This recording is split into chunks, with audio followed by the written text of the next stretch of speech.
All right, cybersecurity today, we're going to be tackling denial of service attacks. And you've given me some really great material on this, including some sections from a certified ethical hacker training manual. It's pretty fascinating stuff. It is.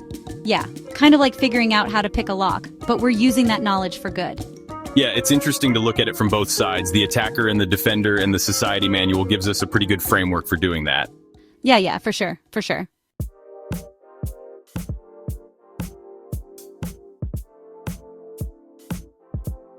So to start, can you give the listener a breakdown of the fundamental concept of a DDoS attack?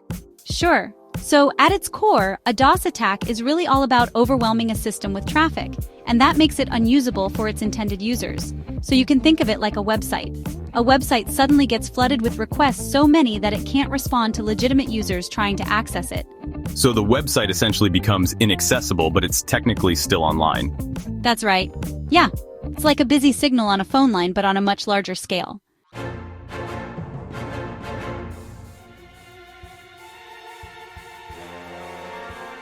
And the CEH document lists a few telltale signs that you might be experiencing a DDoS attack.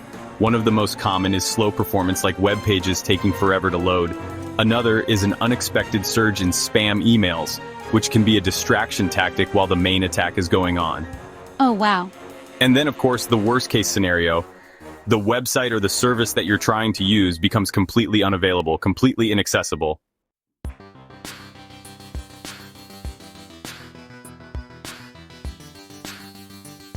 There's a distinction, yeah. A DDoS attack involves a single attacker targeting a system, but DDoS stands for distributed denial of service, which means that the attack originates from multiple sources simultaneously. So it's kind of like the difference between one person trying to push through a door and then a whole crowd of people trying to do the same thing at once. That's a great analogy, yeah. Yeah. It's that difference in the source, the number of sources that makes DDoS attacks so difficult to defend against. Gotcha. So it's not just the volume of traffic, but also the fact that it's coming from many different points that makes a DDoS attack so hard to defend against. Exactly, yeah.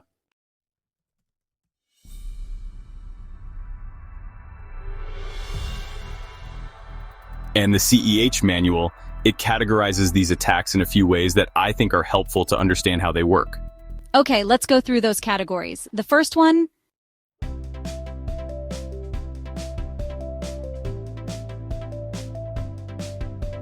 The first one is application layer attacks. So these target the top layer of a system, the one that's closest to the user. So instead of focusing on the network itself, they're aiming to overload a specific application or service, like a web server, for example. So if I'm trying to load a web page and it's just hanging there and it never fully loads, that could be an indication that there's an application layer attack in progress. Yeah, that's possible. You can think of it kind of flooding a restaurant with phone calls for reservations so that real customers can't get through. And two common examples of application layer attacks are HTTP floods, which basically just overwhelm a server with HTTP requests, and DNS attacks, which disrupt the domain name system, making it impossible to translate those website names into IP addresses. Okay, gotcha. So that's the application layer. What about the next category?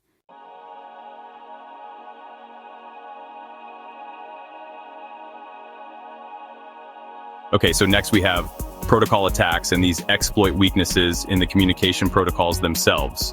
So these protocols, they're like the rules of the road for how data is exchanged between devices. A protocol attack aims to disrupt these rules and cause errors and delays. Instead of attacking the application directly, they're kind of attacking the underlying system that allows that application to function. Right, exactly. Yeah, you can imagine it's kind of like if someone keeps ringing your doorbell and running away, you keep opening the door, but no one's there. And so eventually you just get tired of it and you stop answering, even if a legitimate visitor comes along. So protocol attacks, they exploit that kind of way that systems handle these communication requests. That mischievous kid analogy really helps to visualize it. And what's an example of a specific protocol attack? So a classic example is the SYN flood attack, and this targets the TCP handshake process.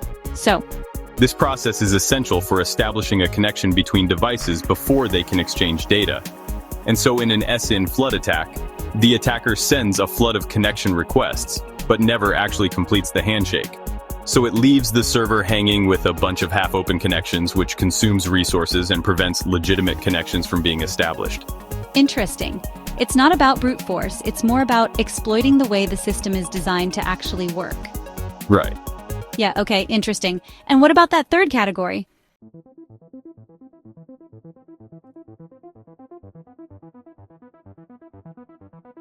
Okay, so the third category is volumetric attacks, and these aim to saturate the target's network bandwidth with a massive flood of data.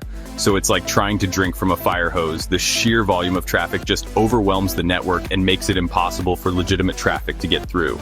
So it's kind of like a digital traffic jam, just clogging up the highway with so many cars that nothing can move. Yeah, that's a good way to put it. All right, now I remember you mentioning something called amplification in relation to volumetric attacks. Right. What exactly is that? So amplification is a technique that attackers use to basically make their attacks even more powerful. They exploit vulnerabilities in certain protocols to magnify the amount of traffic that they can generate. Instead of sending the attack traffic directly to the target, they send it to a server that's configured to amplify it and then redirect it to the target. Oh wow, so it's kind of like using a megaphone to amplify your voice. Right, exactly. But in this case, they're amplifying the amount of data that they can send. Exactly. It lets them create a much larger attack with fewer resources. Okay.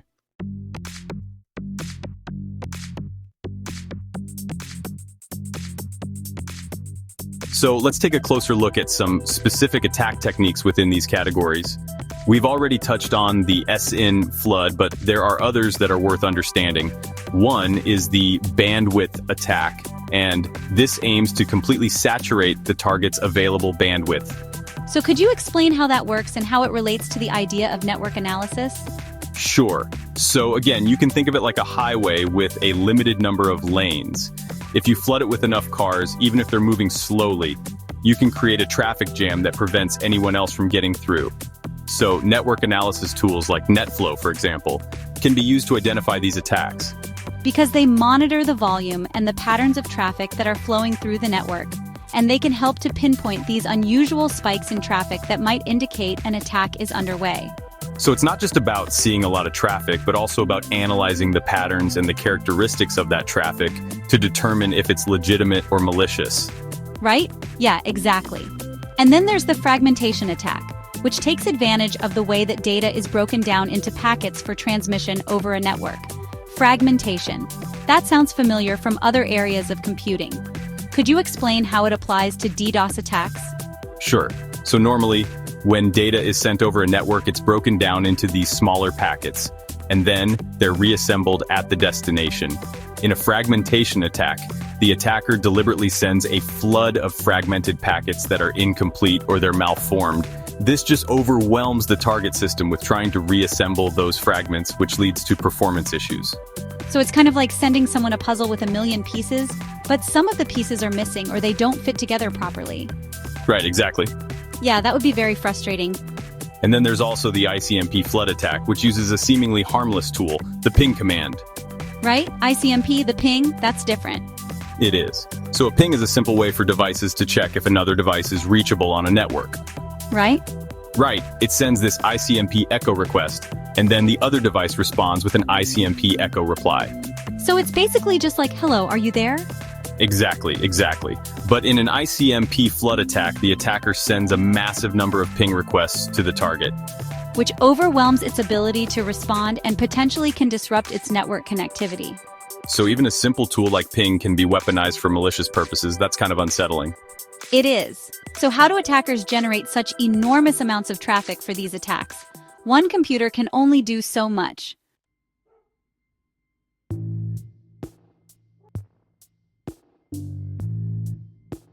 And that's where botnets come in. Okay. This is where things get really interesting and a little scary.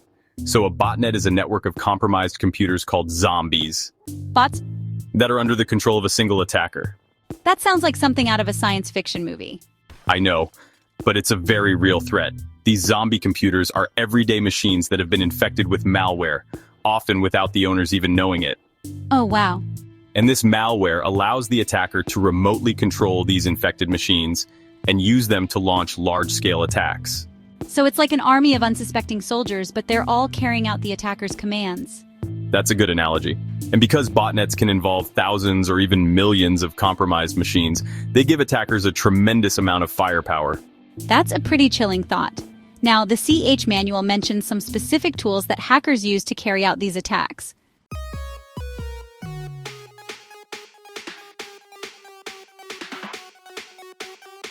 Can you give our listeners an idea of what these tools are like? Sure.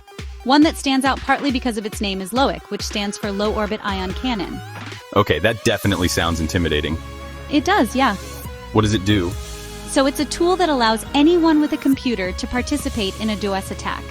You can think of it as giving everyone a small water pistol and telling them to aim at the same target.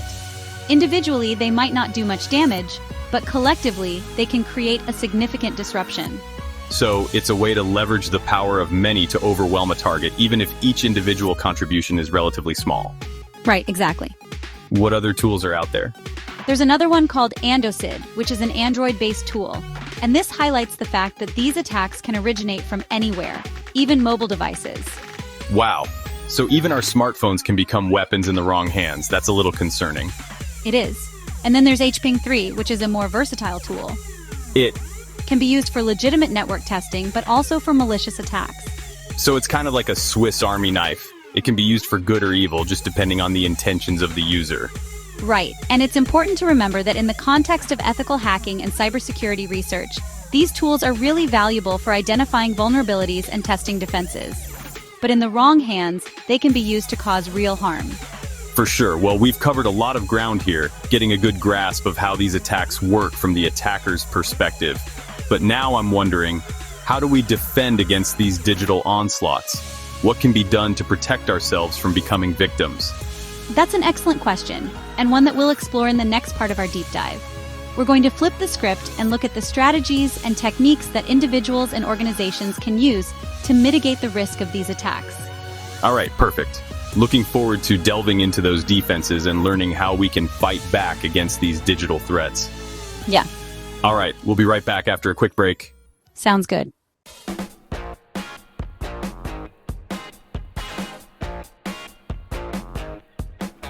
Welcome back. Before the break, we were looking at DOS and DDoS attacks, understanding how they work and the tools that attackers use. But now I want to flip the script.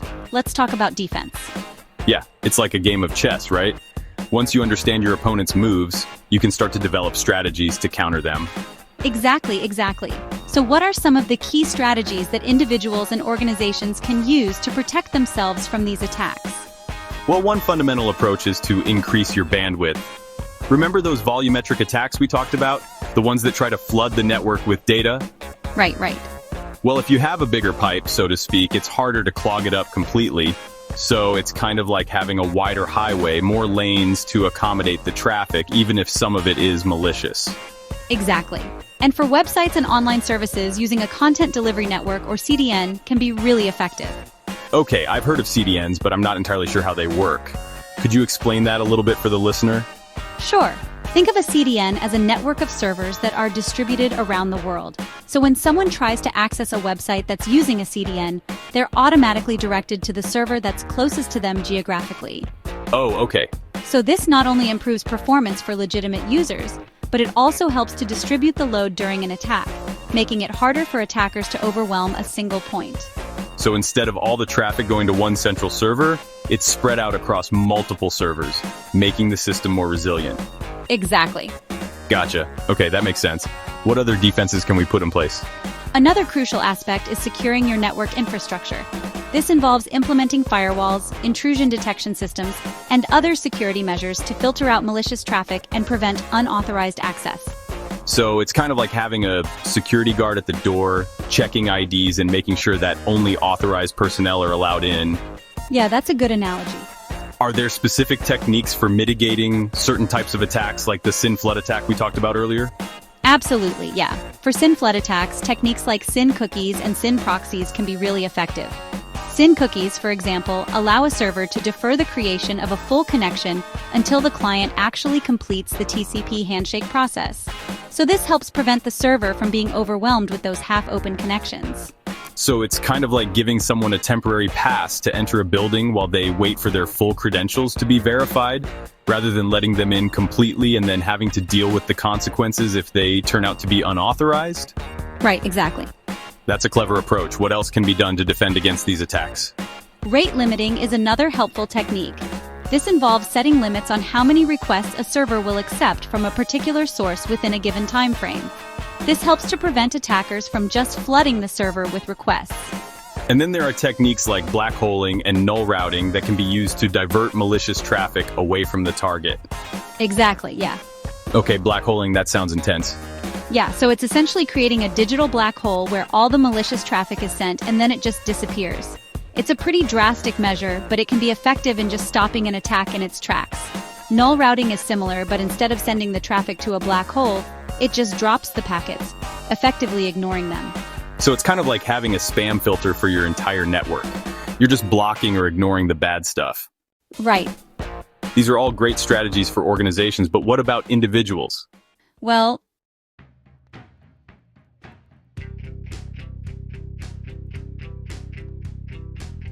is there anything that we can do on our personal computers to protect ourselves from these attacks? absolutely.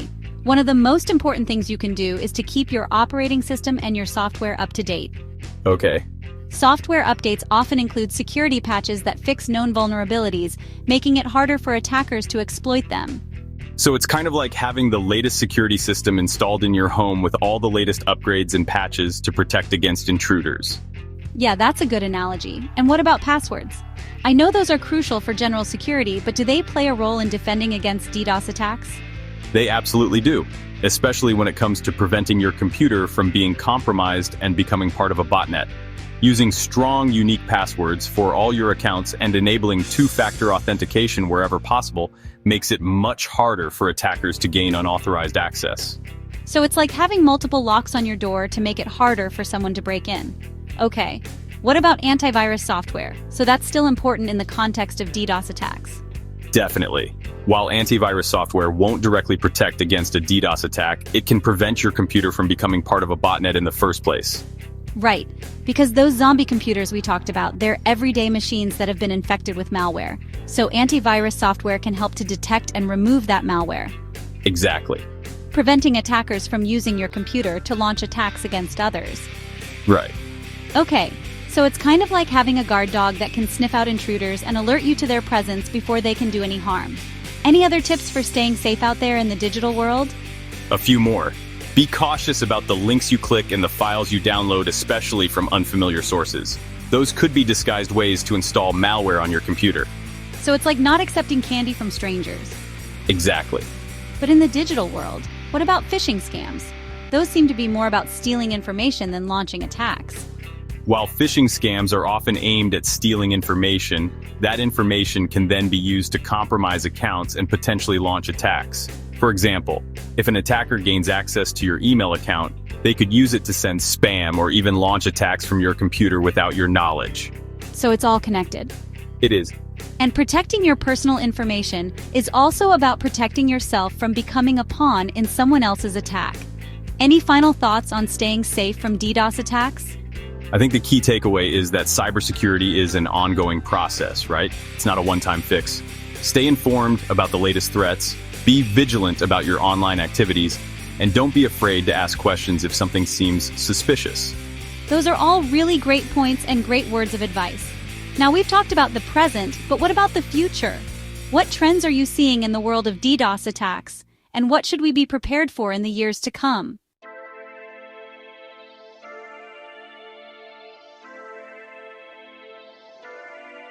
Well, one clear trend is the increasing sophistication of these attacks. Attackers are constantly developing new techniques and tools, making it more challenging to detect and mitigate their attacks. So it's an ongoing arms race between attackers and defenders, each side trying to outsmart the other.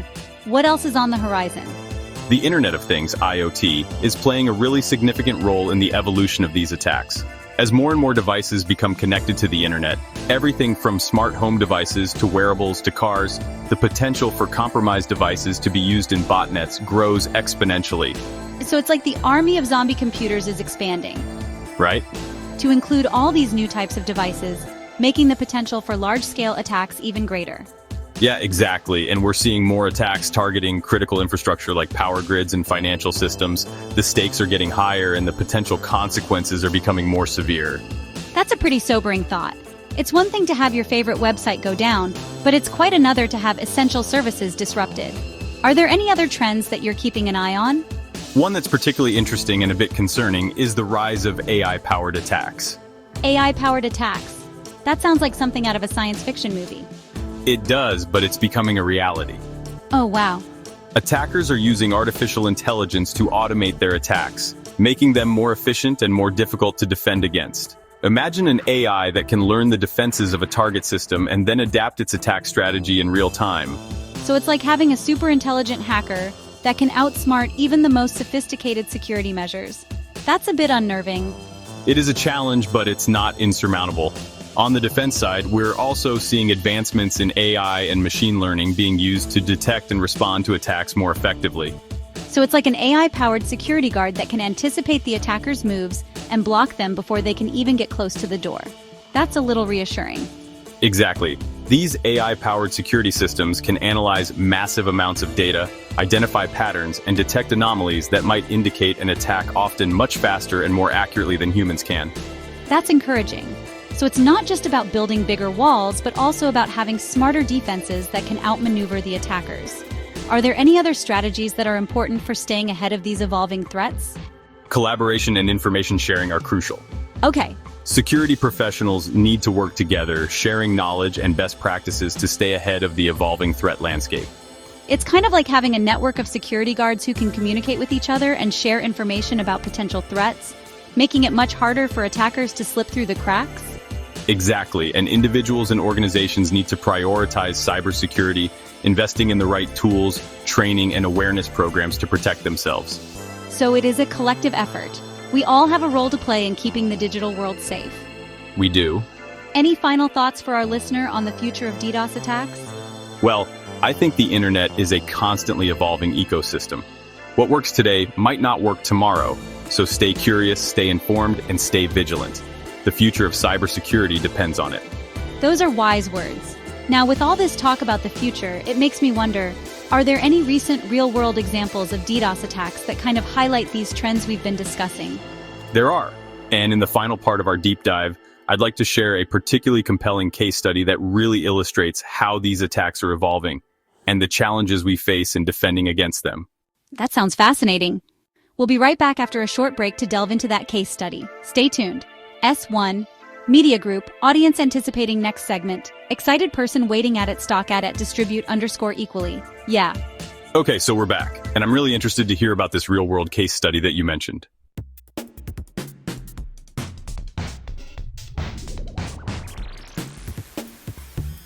It's one thing to talk about these attacks in theory, but it's another to see how they actually play out in reality. Yeah, absolutely. And this particular case I have in mind really highlights the evolving nature of these attacks and the challenges we face in defending against them.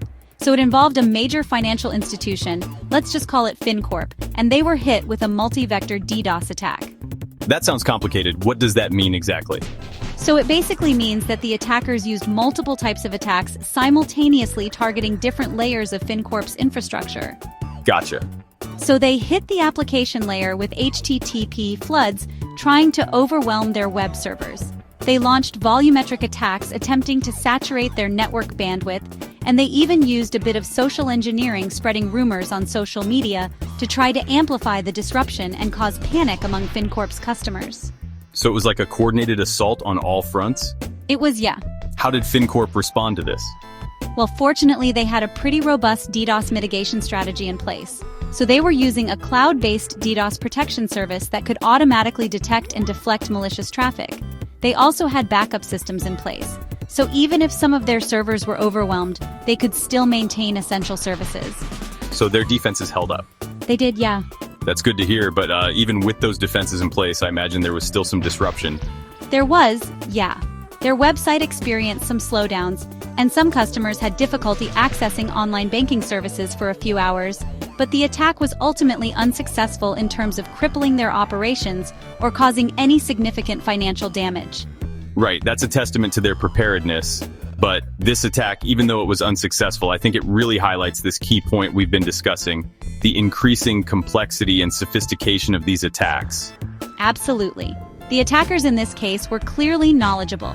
They were well-resourced. They used a variety of sophisticated techniques and tools, and they adapted their strategy in real time to try to overcome FinCorp's defenses. It almost sounds like a professional operation. It very well might have been, yeah.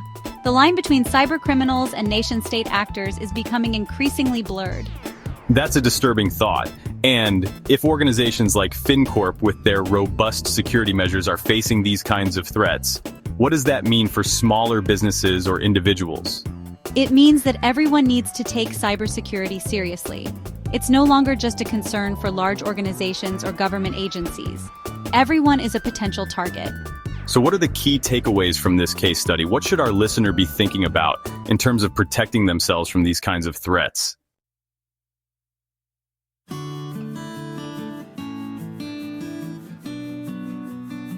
Well, a few things come to mind. First, awareness is crucial. Understand the threats and how they're evolving. Second, preparation is key. Have a plan in place for how you'll respond if you are attacked. And third, don't underestimate the importance of basic security hygiene. Strong passwords, two-factor authentication, keeping your software up to date. These simple steps can make a big difference in protecting yourself. Yeah, those are all great points. It's a reminder that cybersecurity is a shared responsibility. It is, yeah. We all have a role to play in keeping the digital world safe. Absolutely. And as we wrap up our deep dive into DDoS attacks, I want to leave you with this final thought. Cybersecurity is not a destination. It's a journey. It's an ongoing process of learning, adapting, and evolving. Well said, well said. Thank you for guiding us through this complex and fascinating world. It's been a truly enlightening journey. Well, it's been a pleasure diving deep with you.